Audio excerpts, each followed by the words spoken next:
நிறைய பேர் வேற கமெண்ட் சொன்னாங்க, கமல் சார் பேசிட்டே இருக்காரு படத்துல அப்படின்னு. கமல் சார் பேசல, அந்த கதை அவள் பேசுற மாதிரியே தான் இருந்திருக்கு. ஒரு வாவ் மூமெண்ட் வரும் அப்படின்னும் போது வாவ் மூமெண்ட் வருது. அப்படியே எஸ்டிஆர் உள்ள என்ட்ரி கொடுத்து பணம் வருது, அப்புறம் திரும்ப அப்படியே சால்வ் ஆயிடுது. இதுல வந்துட்டு சில இடங்களை பயன்படுத்தாம விட்ட சில பேர் அப்படின்னு பார்க்கும்போது த்ரிஷா அவர்கள் ரொம்ப முக்கியமா நிறைய சீன் எதிர்பார்த்தோம். அவங்க கூட சொன்னாங்க, நீங்க வெறும் 2 நிமிஷமா 1 நிமிஷம் தான் பார்த்துருக்கீங்க, பட்டம் ஃபுல்லா பாருங்க, 3 ஹவர்ஸ்ல என்ன பண்றேன் பாருங்க அப்படின்னு சொல்லிட்டு சரக்கு அடிச்சாங்க. 2-3 ரொமான்ஸ் காட்சி நடிச்சாங்க, அழகா கியூட்டா சிரிச்சாங்க. அவ்வளவுதான் அதுல இருந்து சொல்லிய மற்றபடி அவங்க என்ன அதுல பண்ணாங்கன்னு கேட்டா, ஏன்னா அவங்கன்றது அந்த கேரக்டர் சொல்றேன், அந்த கேரக்டருக்கு என்ன கொடுத்தாங்க அப்படின்னா ஒன்றும் கொடுக்கல. ஸோ அவங்களுடைய வேலையை மட்டும் சரியா பண்ணிட்டு போயிட்டாங்க. எஸ்டிஆர் ஃபேன்ஸ் நிறைய பேர் இந்த படத்தை வந்து விரும்பி போய் பார்த்தாங்க. அதாவது கமல் சாரை தாண்டி எஸ்டிஆர் ஃபேன்ஸ் வந்து பயங்கரமா படத்தை வந்து விரும்பி பார்த்தாங்க.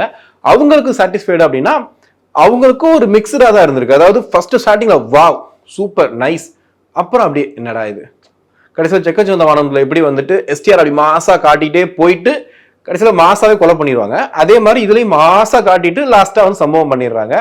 அங்கேயுமே நிறைய லாஜிக்கா பார்க்கும்போது சில விஷயங்கள் மாறதான் செய்யுது. அங்க அது தேவையில்லாத ஒரு இதாக தான் இருந்துச்சு.